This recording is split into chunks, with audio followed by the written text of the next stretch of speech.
날씨가 부쩍 추워졌습니다. 요즘 같은 날씨에 필수인 것, 바로 난방이죠. 그런데 사실 난방비 걱정 때문에 보일러를 마음대로 못 켜는 게 현실이잖아요. 난방비가 더 나올까 싶어서 아침에 일어나면 보일러부터 끄고 조금 따뜻해졌다 싶으면 또 보일러를 끄고, 그런데 난방비는 별 차이도 없고 많이 나왔던 경험 다들 있으시죠? 이번 영상에서는 난방비 아끼면서 보일러 마음대로 틀 수 있는 방법 준비했습니다. 적게는 몇만 원부터 많게는 몇십만 원까지 비용을 아끼실 수 있을 겁니다. 겨울철 난방비가 높게 나오는 이유는 무엇일까요? 바로 잘못된 보일러 설정 때문입니다. 보일러 온도 조절기에는 실내 모드, 온돌 모드, 예약 모드, 외출 모드가 있는데요. 이 설정을 잘못하게 되면 겨울철 난방비가 훨씬 많이 나옵니다. 이 설정만 잘해도 겨울철 난방비가 확 줄어들어요. 보일러 설정은 우리 집의 상황에 맞게 해줘야 합니다. 만약 보일러가 우풍이 심하고 바람이 많이 들어오는 곳에 있다면 실온 모드가 아니라 온돌 모드로 설정해 주셔야 합니다. 실온 모드는 실내 온도를 기반으로 지정한 온도가 될 때까지 보일러가 돌아갑니다. 우풍이 심한 곳에 달려 있으면 설정 온도를 맞출 때까지 계속 가동되어 난방비가 더 많이 나오겠죠. 그에 반해 온돌 모드는 바닥 온도를 기반으로 보일러가 돌아가기 때문에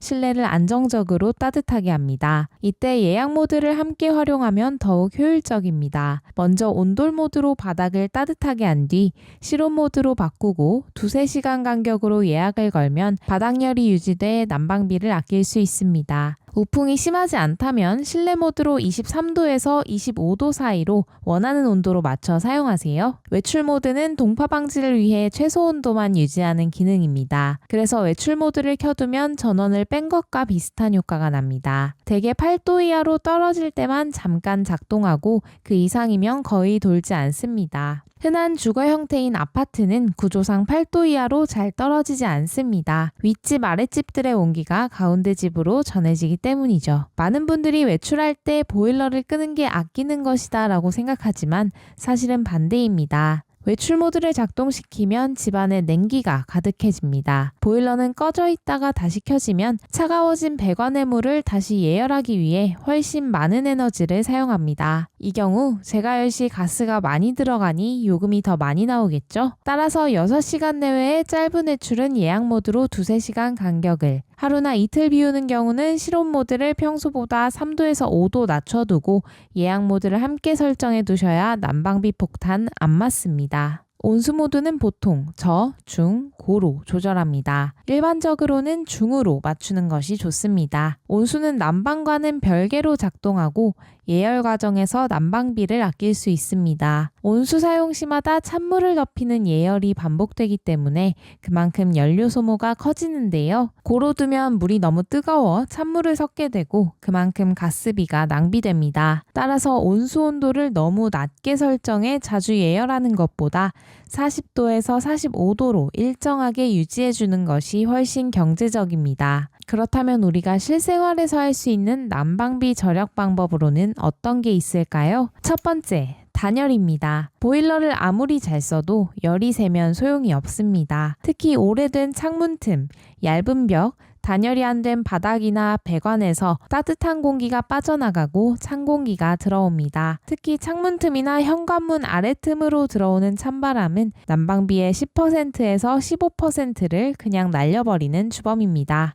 뽁뽁이, 두꺼운 커튼, 단열 시트를 활용해 틈을 막아주면 체감 온도는 2도에서 3도 올라가고 난방비는 평균 15% 줄어듭니다. 뽁뽁이는 포장용이 아닌 단열용 제품을 사용하세요. 포장용은 단층 또는 이중 구조인 반면 단열용은 다층 구조로 훨씬 두껍고 열반사, 냉기 차단 등의 기능까지 있습니다. 뽁뽁이를 붙일 때 올록볼록한 면이 창문에 닿도록 붙여 공기층을 만들어주세요. 이때 물에 주방세제를 한두 방울 섞어 분무기에 넣고 뿌리면 접착력이 배가 됩니다. 문틈으로 들어오는 찬바람은 문풍지로 막고 큰 창이나 베란다 앞에는 두꺼운 단열 커튼을 설치하면 효과가 큽니다. 추가로 바닥 냉기는 층간소음 방지 매트를 깔아 차단하고 필요하면 그 아래에 알루미늄 단열재를 한 겹 더 깔면 좋습니다. 실생활에서 할 수 있는 난방비 절약 방법 두 번째, 실내 습도 유지입니다. 겨울철에는 너무 건조하잖아요.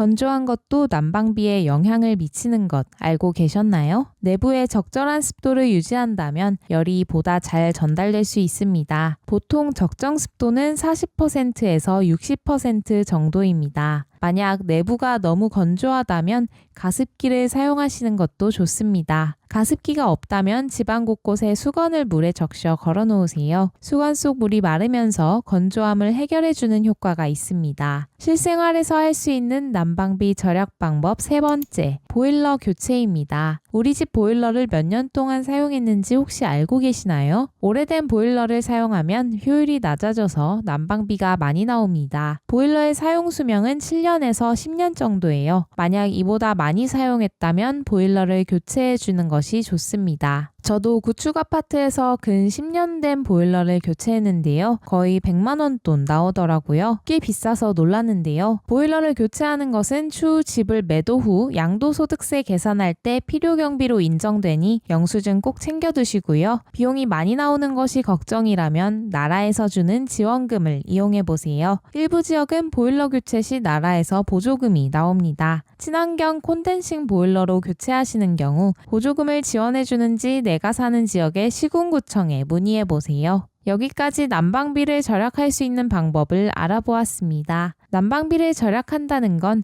단순히 돈을 아끼는 것뿐 아니라 에너지를 절약하고 환경을 지키는 행동이기도 하니까요. 다들 올겨울엔 스마트하게 따뜻하게 보내세요. 영상이 마음에 드셨다면 구독과 좋아요 부탁드립니다. 영상 시청해주셔서 감사합니다.